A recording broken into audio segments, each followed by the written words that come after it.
राज्यातील 72 वरिष्ठ अधिकारी आजी माजी मंत्री हनी ट्रॅपमध्ये तक्रारदार महिलेनं 40 ते 50 लाखांची खंडणी मागितल्याच्या तक्रारी। हनी ट्रॅपचा मास्टरमाइंड नाशिकचाच।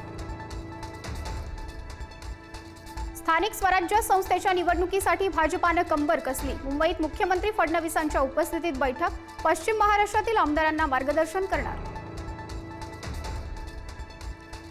विधान परिषदेचे विरोधी पक्षनेते अंबादास दानवे यांचा कार्यकाळ संपणार। आज अंबादास दानवे यांचा निरोप समारंभ, तर विरोधी पक्षनेते पदासाठी सतेज पाटलांच्या नावाची चर्चा। पंतप्रधान मोदींच्या उपस्थितीत केंद्रीय मंत्रिमंडळाची बैठक। अनेक मोठे निर्णय होण्याची शक्यता। बिहार निवडणुकी आधीच्या बैठकीकडे लक्ष।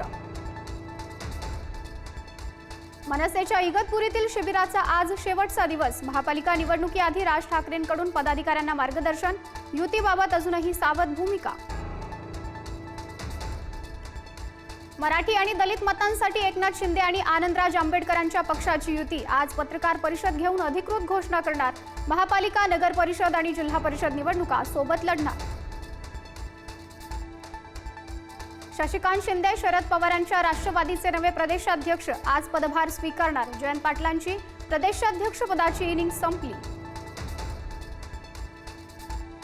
गेल्या 9 दिवसांपासून नाशिकमध्ये बिऱ्हाड आंदोलन सुरूच। सरकारनं दखल न घेतल्यानं आंदोलक आक्रमक होण्याची शक्यता। विविध मागण्यांसाठी आंदोलक नाशकात ठाण मांडून। 18 महिने उलटूनही बीड पोलिसांना महादेव मुंडेंची हत्या करणारे आरोपी सापडेनात। रस्त्यावर उतरून आंदोलन करू, कुटुंबियांचा इशारा। बीड पोलीस मात्र थंडच। आमदार खासदारांना चक्क 10 लाखांत म्हाडाचे घर। कोकण मंडळाच्या सोडतीत कल्याण टिटवाळ्यात लोकप्रतिनिधींना स्वस्त घर। वाढलेल्या किमती कमी करणं म्हाडाच्या हातात नाही, मुख्याधिकाऱ्यांचं स्पष्टीकरण।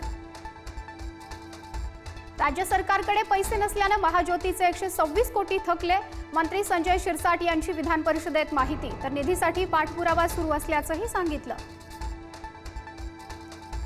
राज्यातील धान्य दुकानदारांचे 120 कोटी थकले। 4 महिन्यांपासून मोफत धान्याचं कमिशन मिळेना, दुकानदार हवालदिल।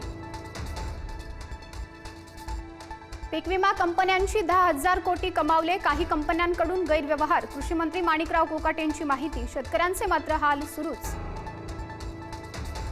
राज्यातील 170 शेतकरी परदेश दौऱ्यावर जाणार। दौऱ्यासाठी 2 कोटींची तरतूद। मदतीची मात्र शेतकऱ्यांना अद्यापही प्रतीक्षाच।